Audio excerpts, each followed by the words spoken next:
Banten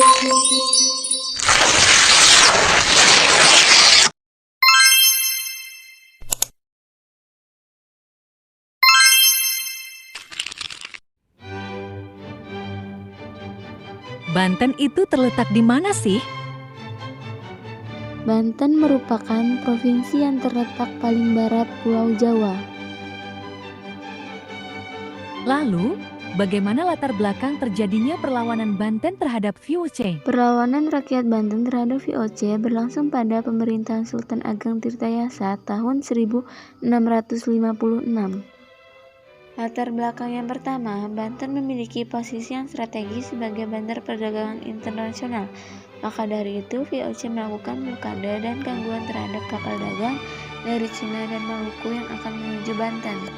Kedua, adanya keinginan VOC untuk memonopoli perdagangan di kawasan pesisir Jawa. Ketiga, akibat dari tindakan VOC tersebut, hubungan antara Banten dan VOC semakin memanas. Pada akhirnya, pertempuran rakyat Banten terhadap VOC tidak dapat terhindarkan. Untuk menghadapi serangan pasukan Banten, VOC memperkuat kota Batavia dengan mendirikan benteng-benteng pertahanan seperti benteng Norwich sebagai upaya pertahanan. Sedangkan Banten membangun saluran irigasi yang membentang dari Sungai Utung Jawa sampai Pontang. Pada tahun 1671, Sultan Ageng Tirtayasa mengangkat putranya yang bernama Sultan Haji atau Sultan Abu Nasar Abdul Qahar sebagai raja pembantu untuk mengurus urusan dalam negeri. Alhasil, Sultan Haji berkhianat dalam bentuk bersekongkol dengan VOC yang menjadi musuh bebuyutan ayahnya sendiri. Tentunya bantuan dari Belanda tidak datang secara cuma-cuma. Hal inilah yang membuat kedua belah pihak sering mengadakan perjanjian. Sebagai imbalan membantu Sultan Haji mendapatkan tahta kesultanan, Belanda mengajukan 4 syarat yaitu 1. Banten harus menyerahkan Cirebon kepada VOC. 2. Monopoli lada di Banten dipegang oleh VOC dan harus menyingkirkan perdagangan Persia, India, dan Cina.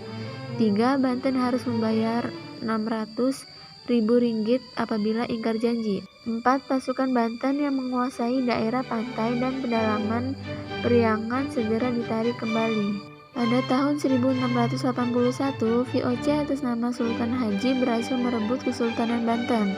Pada 1681, Istana Surosowan berhasil dikuasai.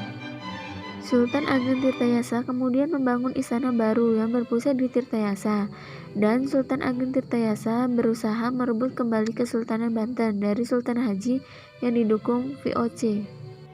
Pada tahun 1682, pasukan Sultan Ageng Tirtayasa berhasil mengepung Istana Surosowan. Lalu Sultan Haji terdesak dan segera meminta bantuan tentara VOC. Kemudian datanglah bantuan tentara VOC di bawah pimpinan Francois Teng. Pasukan Sultan Ageng Tirtayasa dapat dipukul mundur dan terdesak hingga ke benteng Tirtayasa. Benteng Tirtayasa juga dikepung tentara VOC. Sultan Ageng Tirtayasa akhirnya berhasil meloloskan diri bersama putranya. Kemudian Sultan Ageng Tirtayasa beserta pengikutnya bergerak ke arah Bogor. Pada tahun 1683, Sultan Ageng Tirtayasa berhasil ditangkap oleh VOC dengan tipu muslihat. Kemudian Sultan Ageng ditawan di Batavia sampai wafatnya pada tahun 1692. Semangat juang Sultan Ageng Tirtayasa beserta pengikutnya tidak pernah padam. Ia telah mengajarkan untuk selalu menjaga kedaulatan negara dan mempertahankan tanah air. Misalnya pada tahun 1750 berkobar perlawanan yang dipimpin oleh seorang ulama yakni Kai Tapa. Pada tahun 1751 VOC mengarahkan pasukan gabungan yang berjumlah 1.250 personil untuk mengepung pasukan Kai Tapa dan Ratu Bagus. Namun Kai Tapa dan Ratu Bagus dapat meloloskan diri dengan pergi ke hutan untuk melancarkan perang gerilya. Pada akhirnya, Kai Tapa telah menjadi lambang kekuatan Banten.